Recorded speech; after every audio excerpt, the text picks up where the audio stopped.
తిరుమల తిరుపతి దేవస్థానం ఆలయాల్లో ఎక్కడా నష్టం లేదు, లాభమే ఉంటుంది రూపాయి.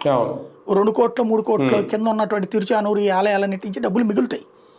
బట్ ఇట్లా దత్తత తీసుకున్న ఆలయాలు ఏవైతే ఉన్నాయో వాటికి వస్తున్న ఆదాయం 3 కోట్లు 5 కోట్లు అయితే ఖర్చు 20 కోట్లు ఉందట, 13 కోట్లేమో ఎక్స్ట్రా ఉందట వాటికి. అంటే అక్కడ అది జరుగుతున్నది.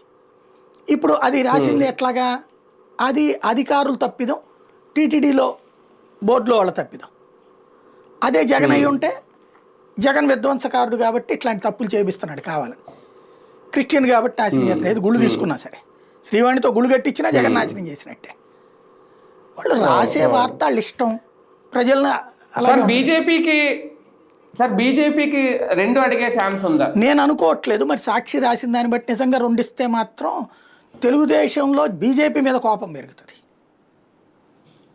ఎందుకంటే వాళ్ళకి విపరీతమైన కోపం వచ్చింది, ఎట్లా గట్టిస్తారు మంది.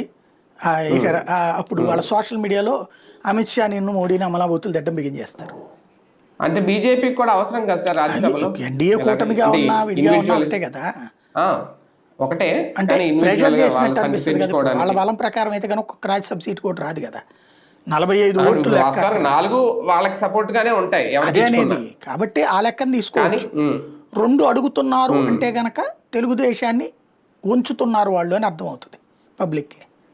ఒక ఇస్తే వెళ్ళు.